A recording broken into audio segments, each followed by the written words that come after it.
120th Science Cafe, and this will also mark the end of this season. We'll start up again. Start again in September. So, John, you get to do the big honors of taking us through there. Oh, wow. Our speaker tonight is John Ross, Mr. John Ross, and some of you may know him from an earlier history of being at Fort Hays in various roles. Scott's boss is one, so we always hear how that goes, or former director of the library and writing services. So John has done a lot, but most recently he's now employed at Sunflower Electric. And in my time of working with John, we've had various conversations about space and space launches and things. He helped when we would do Space Week on campus. I think you remember those days. Right, I do. Remember those days, and then doing community rocket launches. And we are launching level 1 rockets soon, so. Okay. Okay. We'll be there. You'll be there, I know you will. Anyway, but we talk some of the same language, and our colleague who passed on, John Heinrichs, is always a part of that conversation as well. So with that, I want to introduce you to John. It's some interesting things we were just talking about at dinner, so let's please welcome John Ross. Thank you, John. And Okay, thank you. I chose this title because I used to sing Fly Me to the Moon to my girls when they were babies, but I promise you that I will not sing tonight. So let's go right into the show here. And this is about SpaceX. I'm going to talk a little bit about rocket design and the factors that lead into those designs. And as we go through this, it makes sense as we get into the SpaceX part. I'm going to wait just a minute for people to get seated, and then we'll go into things here.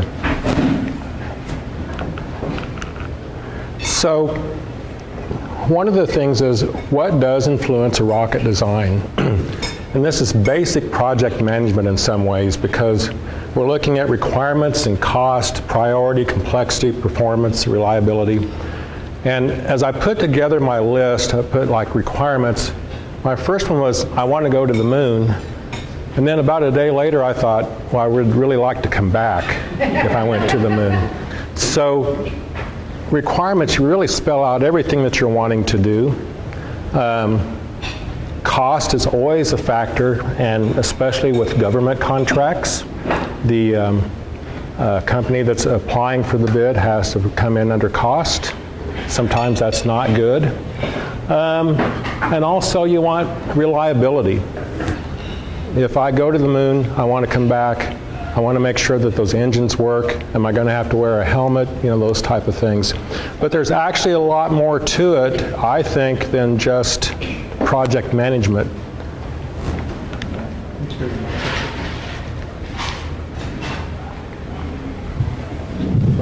Try that. So I suppose you didn't hear anything that I said before. Okay. Rather than just think about... Stein? Yep, want to get some started. Go ahead. Okay. Rather than just think about design factors and requirements and all that, there's also imagination and vision that goes into designing a rocket. And going clear back into the 1950s, that Collier's ad up there, we were already thinking about going into not only to the moon, but to Mars and really further out. And look at Kennedy's speech, though. We choose to go to the moon, not because it's easy, but because it's difficult. And there's more to it. And then we go on to Elon Musk, who's saying, I need to take care of civilization. We need to do something so that for the good of mankind. But the thing to remember is that Elon Musk is also a businessman. And so as he wants to go to the moon and to Mars, he's also thinking about profit. So there's a lot of factors that go into rocket design and vision and imagination. Quick story about Elon Musk. His first vision for going to Mars, he wanted to send mice. And he had this idea about sending a group of mice to Mars. He went to the Mars Society meeting, and they said, so you're wanting to send mice? He said, well, not only that, I want to bring them back along with their babies. They talked him out of sending mice to Mars. Well, then his next idea was to build a greenhouse on Mars. and grow plants there and have a contest across the country where kids would grow plants and we would see what grew the fastest. So he's had the vision, and now things are coming together because he also has the money to do things. Now, how do we get to the moon? Back in the 1960s, the mindset was that we needed to go directly from the Earth to the moon. And to do that, we needed a really large rocket that would launch from Cape Canaveral, take us all the way up there, land on the moon. The other idea was Earth orbit rendezvous, and that is that we'd launch a rocket, rendezvous around the Earth, and then go to the moon. That last one, lunar orbit rendezvous, was kind of a late idea. One gentleman had the idea, but nobody would listen to him because they thought that it just wouldn't work. And he actually was turned down several times on this idea, which is now, as you know, is the way that we get to the moon. Lunar orbit rendezvous, we launch, we circle the moon, a small spacecraft lands, and then we come back. This is an early version of how we would get to the moon. This is direct launch. And you can see how large the spacecraft is. The rocket that would take the spacecraft to the moon is actually much larger than Saturn V. And the idea was that you see the Apollo capsule at the top, there's 3 guys in there, that you would land this entire thing on the moon. I want you to think about this because they can't see where they're going. They're going to land somehow, and the way that I can describe this is when I climb in my van, I have to have a backup camera to know where I'm going. And even with a backup camera, my wife is saying, you're 5 feet away from the curb. Try again. So if you can put that, think about this, large rocket landing on the moon, how are they going to control that? That was the predominant idea. The reason I'm going into this is because I want to show the evolution of design. There's your early Apollo rocket. There's the lander that I just showed you. And at the very end is the actual design where you had the command module, the service module, the lunar module. So design is evolutionary. Many times engineers will be quite stubborn about what their idea is, and they have to be talked into doing it a different way. Now, let's talk about Elon Musk a little bit. We're going to make this jump here. And Elon Musk really is a smart guy. I mean, one of the things that you read is that the way that he got into space travel is that he read a lot of books. And there's 4 main titles up there that he read. I haven't read those, but I can promise you that I can probably read those 50 times and still not know what I read. But he was able to read those books and some others and absorb that knowledge. He has a bachelor's degree in economics and also in physics. And so he does have a scientific mind, and he was able to become really knowledgeable about spaceflight to the point where he could talk with experts, bring people in around him, learn more about spaceflight, and then he hired the best people that he could find to really surround himself even more. He went to the Soviet Union trying to find out what they were doing with rocketry, tried to talk them into allowing him to do some research there. That didn't go well. But he would actually call students who were nearing their engineering degrees and say, hey, would you like to come work for me? I've heard that you're at the top of your class. And they didn't even know who he was at the time. And they would Google to see who Elon Musk was, and they would agree to work for him. But that's how he built his staff. My theory is that he read a lot of science fiction stuff, because every time I look at the Starship and his heavy lift rocket, I think that he's been looking at Buck Rogers, because it's such an unusual design. And so this is just my theory.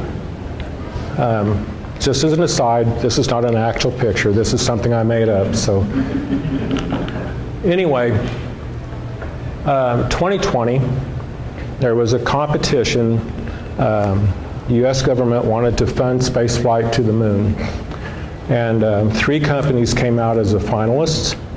One was Dynetics, and major investors, and also had some partner companies. Then you had SpaceX, and then you had the national team, which was funded by the Jeff Bezos company, Blue Origin.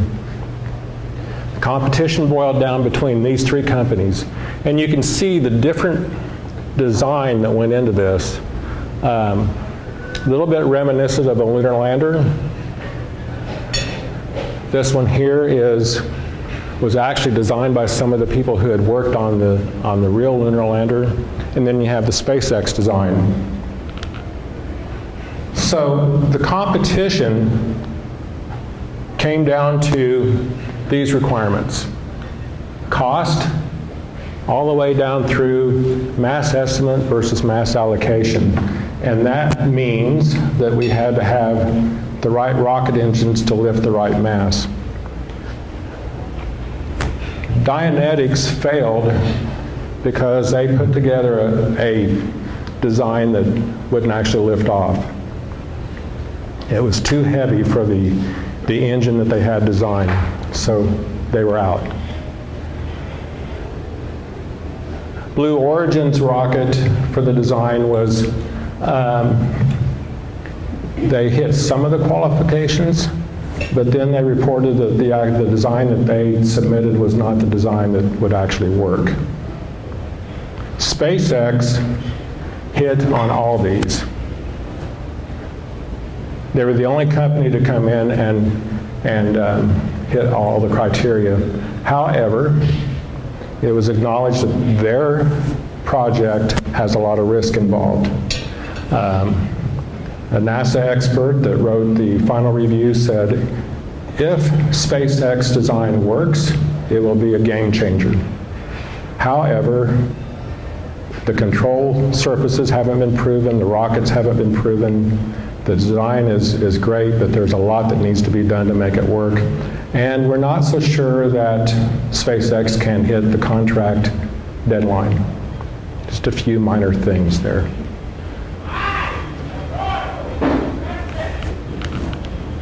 So, I want to talk about the Starship just a little bit here. This is a little bit unique. I know that you've probably seen the Saturn V with all of its stages. The Starship basically has 2 stages. And you have the single heavy lift rocket, and then you have the Starship that's mounted on top of it. The whole system is called a Starship, and then you have the super heavy. The great thing is that you can take this design for the Starship, you can have a crewed vehicle that theoretically can take 100 people into space. You can have a tanker. You can also take 100 tons of cargo into space, or you can land on the moon, or you can go to Mars, same design. That's kind of the beauty of their approach, and one reason why they were able to win the lunar contract is that they were already working on the Starship. And so they had a tried and proven record in terms of putting rockets together that the other companies didn't have. So just let's take a look at the Starship real quick here. And this is actually an older blueprint because they made some design changes. You'll see the fins on the rocket up there, and this part of the blueprint shows that those fins move.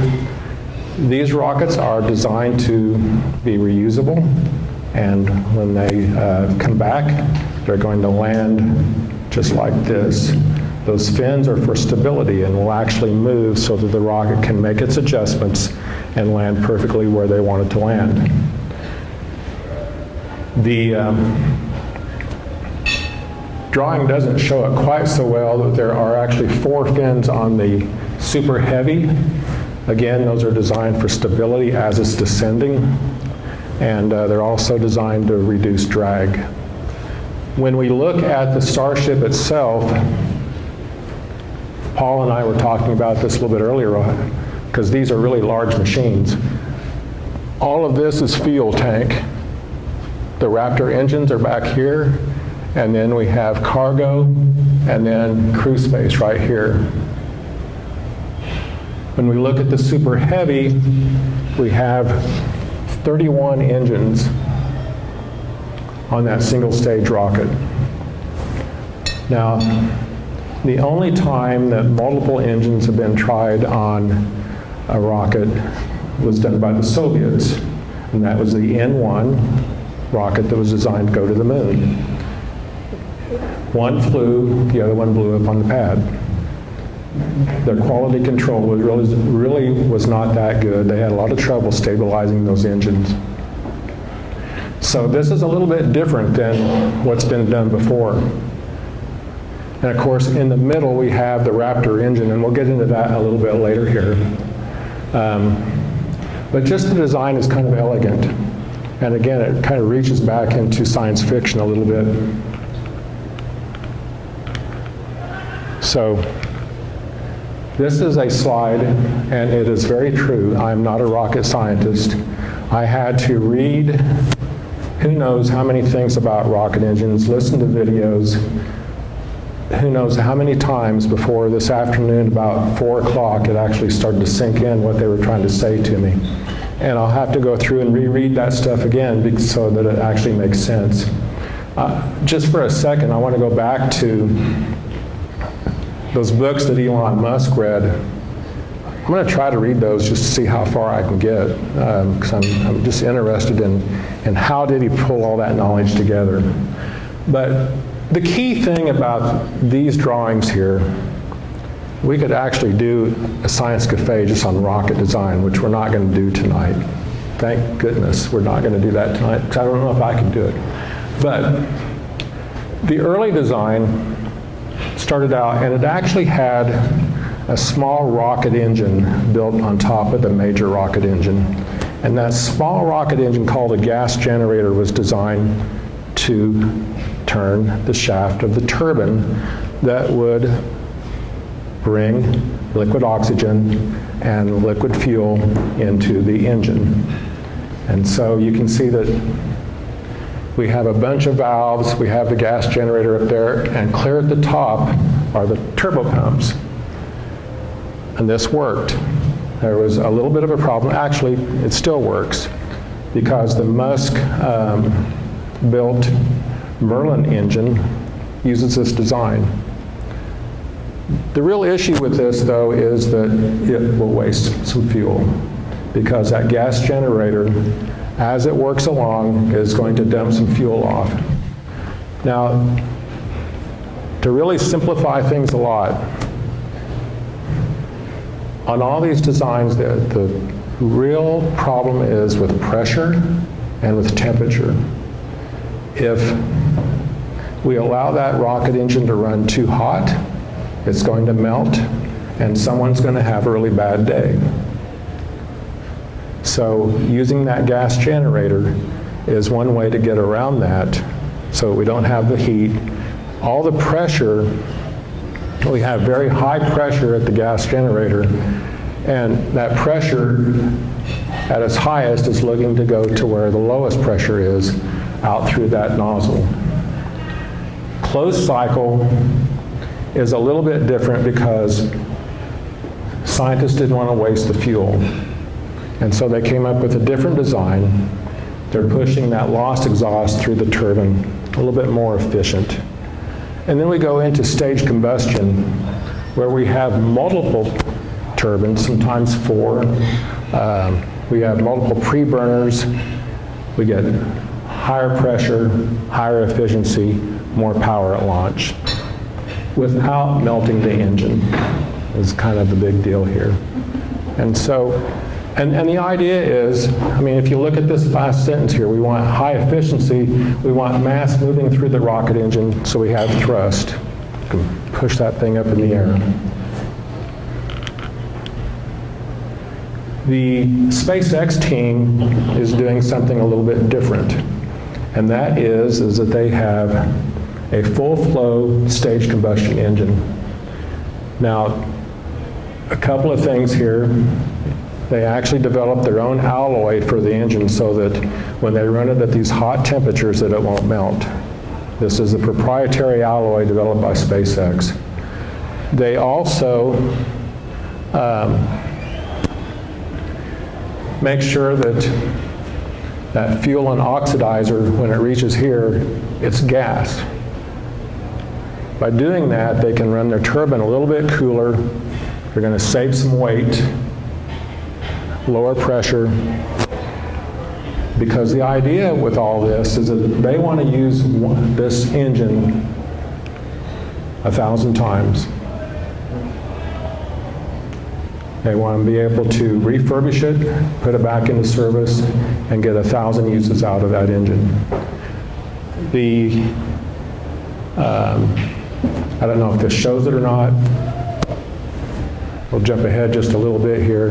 They're actually going to use methane fuel, which is going to burn cleaner. And we'll jump into that right now. So, okay, the cow is from an actual project that's going on in Argentina. They're trying to capture the methane from the cows and save that. So that's actually a real thing going on. I don't think that it has any possibilities for rockets, but at the same time, it was pretty good. When we launched the Saturn V, we used rocket fuel that was made from high-grade kerosene and oxygen for the first stage. That mixture of kerosene and oxygen gave us a lot of power in the first stage because we had to lift that really large rocket. And then we used oxygen hydrogen in the other stages, a little bit less dense, didn't need as much fuel. Methane fits in between these two, and the advantage that we get is that the fuel tanks don't have to have a stick of walls, and so all of a sudden we're saving weight.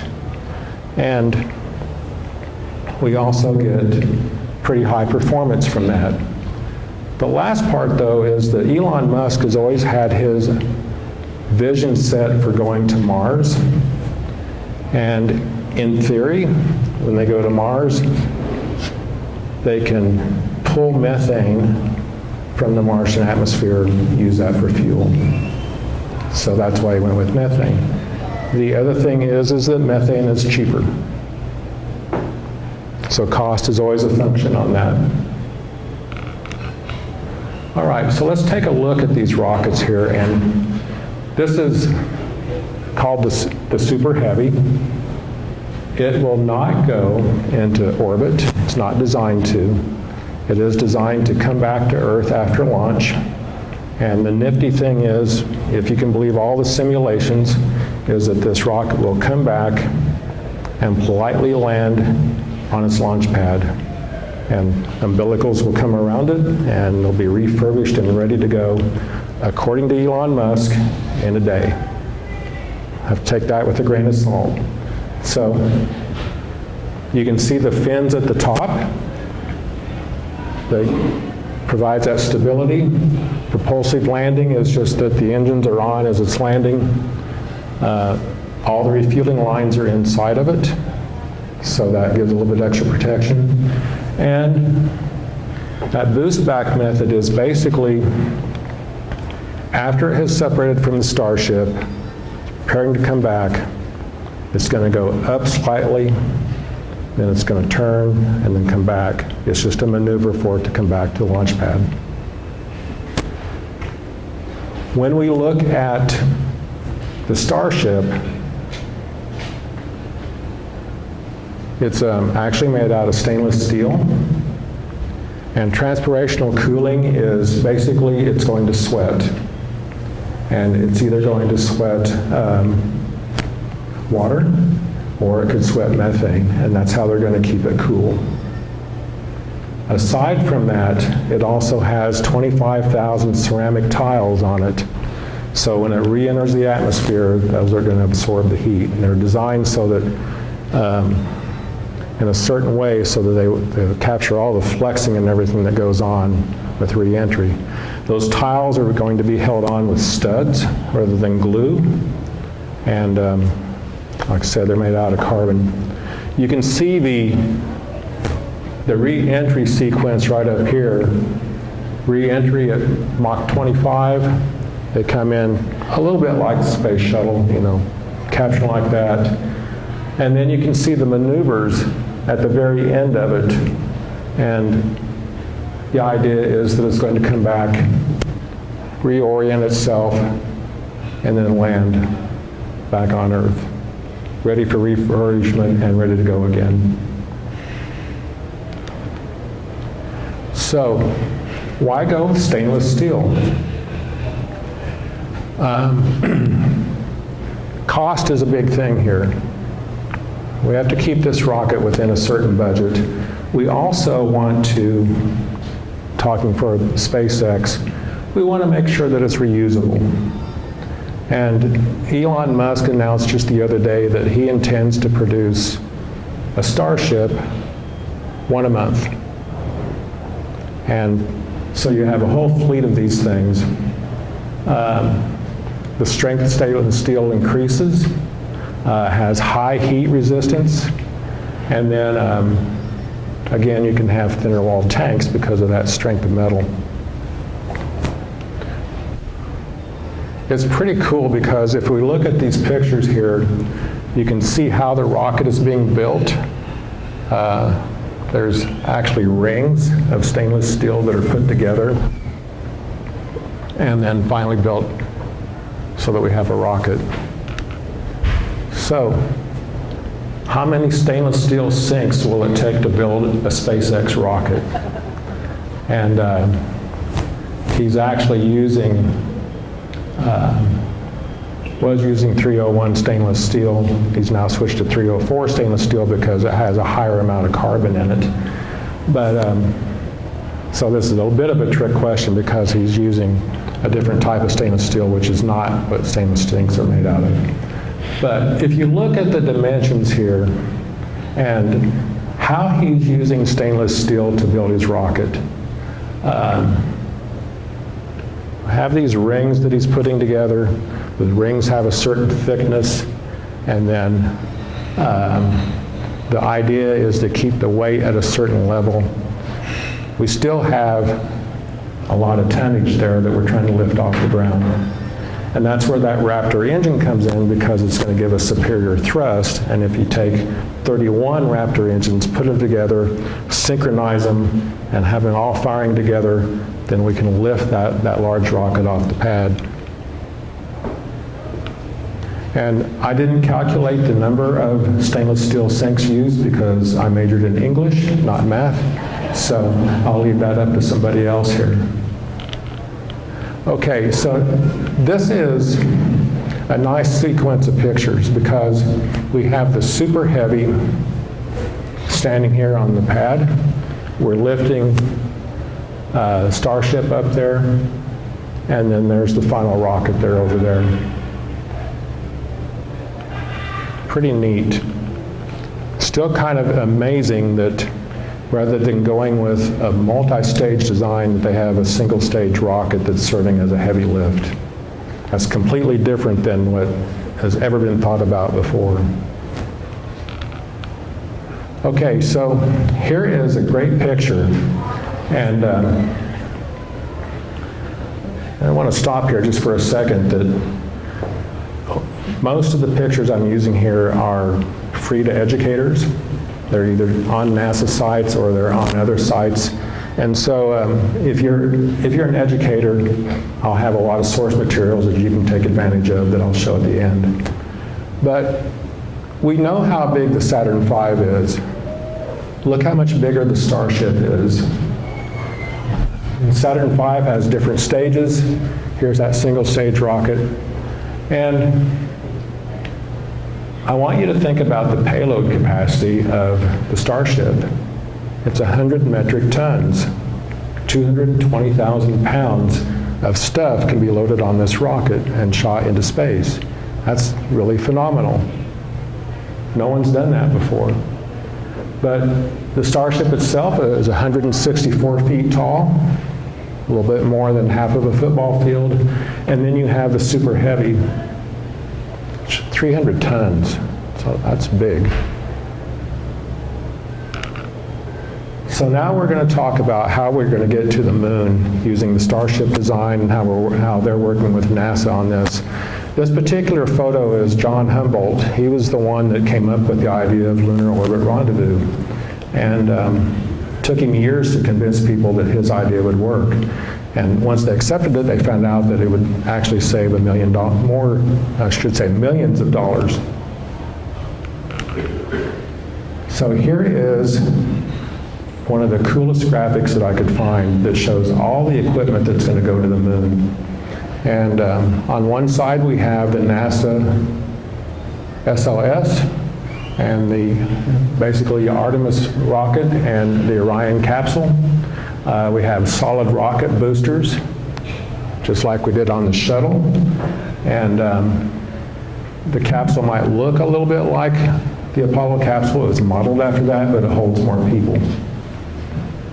And so we have that on one side, and then we have the heavy, super heavy, with the lunar lander mounted on top of it.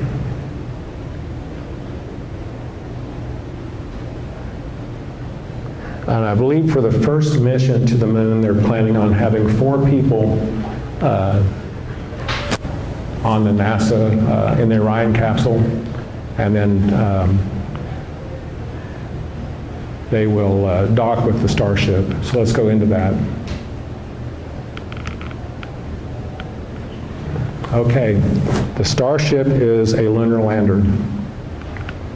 As big as it is, it's designed to land on the moon. And think about this when I talk about how large that is. That original idea of landing an Apollo capsule, direct descent on the moon, and how at that time that seemed impossible because we couldn't see where we were going.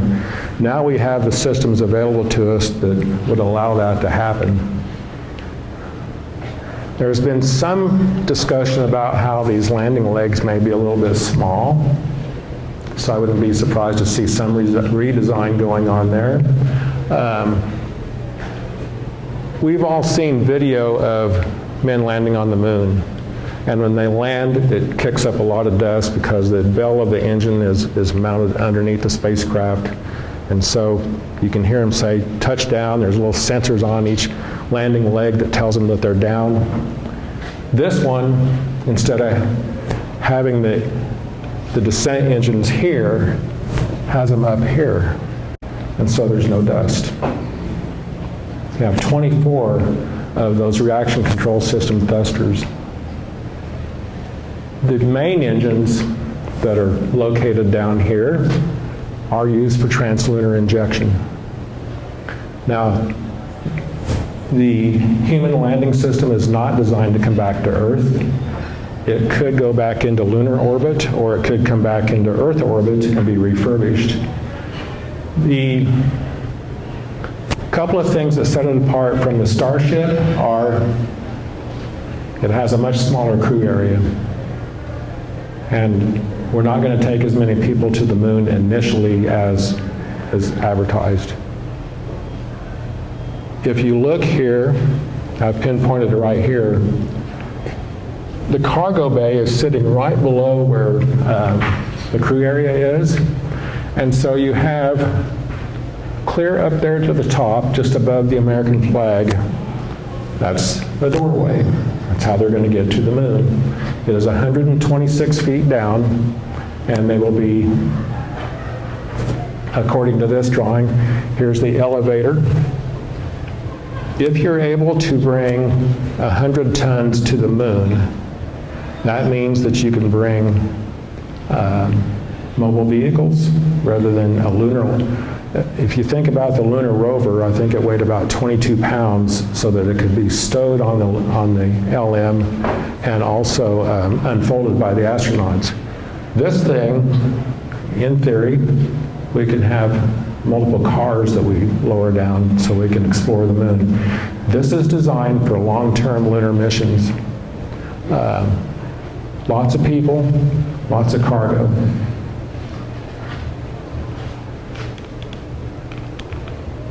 Okay, so the launch sequence begins with SpaceX, and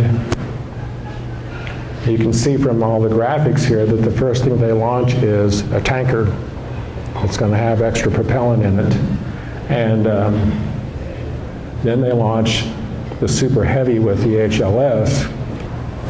Fueling is done. I wanted to enlarge that and show that to you.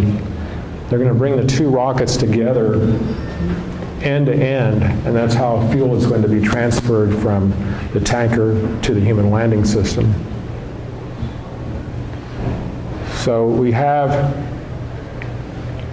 multiple starships serving as tankers. We have the Starship that's launched in low Earth orbit being refueled, and then it launches into lunar orbit. The next stage is the NASA launch.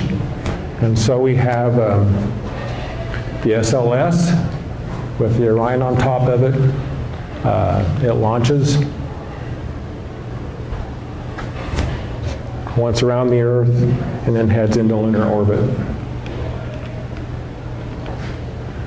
And you can see the solar panels that are extended on the Orion. So they have to dock somehow, and so we're going to see Orion docking with the human landing system in lunar orbit. The astronauts transfer into the empty HLS. They detach from Orion and then head for the moon.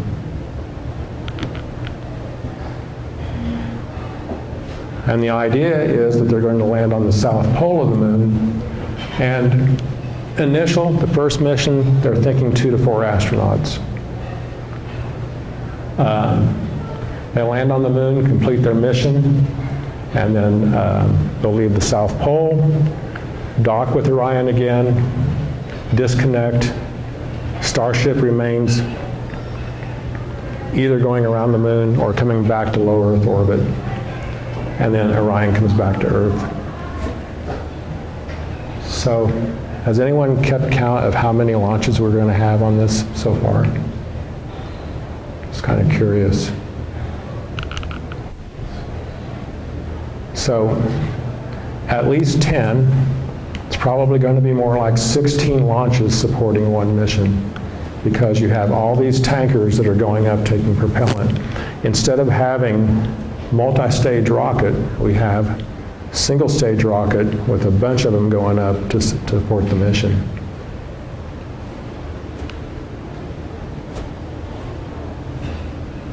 And this is one of those debatable things, because the competition is saying, why do you have to have so many launches?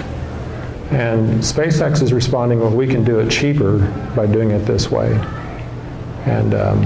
And we can also make it more reliable by having these tankers up there that we can refuel from.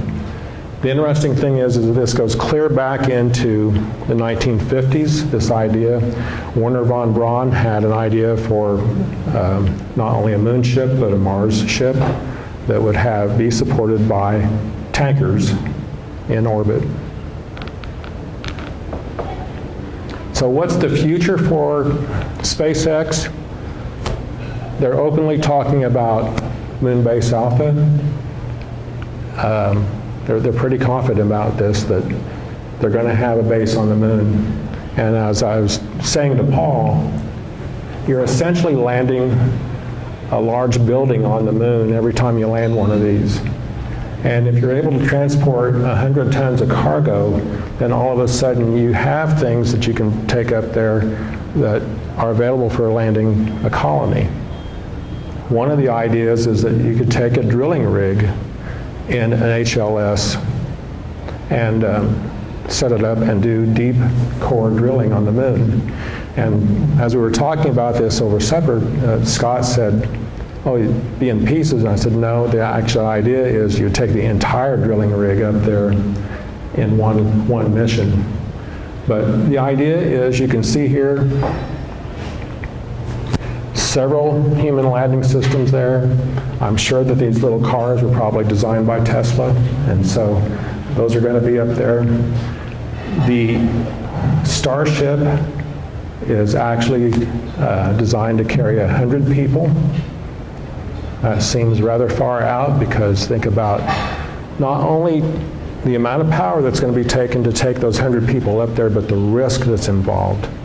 And how are we going to support them and make sure that, going back to my requirements, I want to go to the moon, but I'd like to come back alive. So how are we going to do that? But that's their goal. And you can see, if you look up here, all the windows. So they're planning on taking a lot of people to the moon.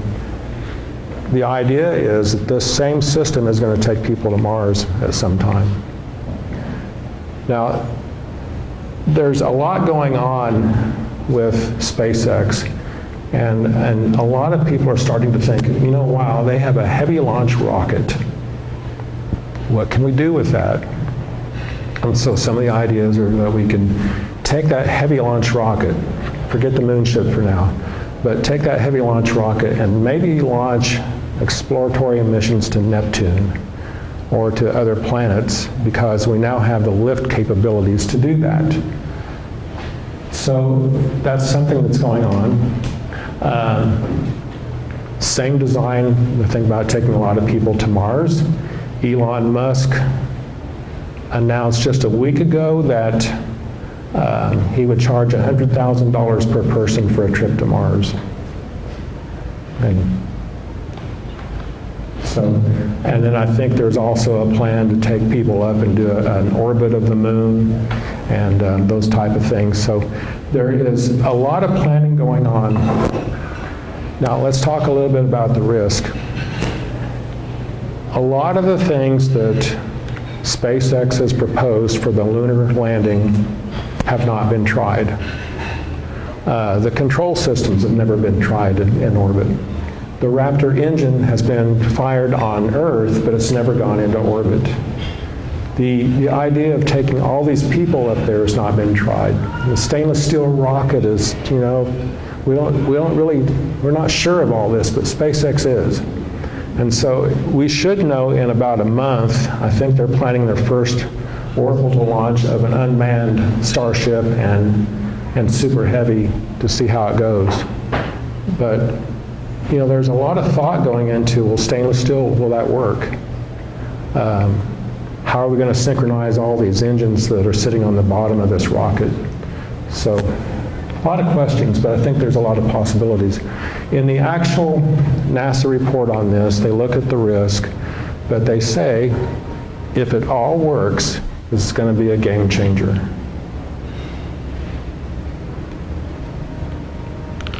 Okay. I wanted to make sure that if you're interested, or, you know, again, if you're teaching your class, that you have a chance to see some of the source material that I've used for this, and we'll have that online so that you can get to it later. But there's a lot of great stuff out there, and there's a site called Everyday Astronaut, for instance, that there's a 50-minute video about rocket science that I will need to watch and listen to probably 20 times before it makes sense to me. But there's a lot out there about how the rocket's going to work and how it's going to keep working. So, any questions? I have a question. How come Elon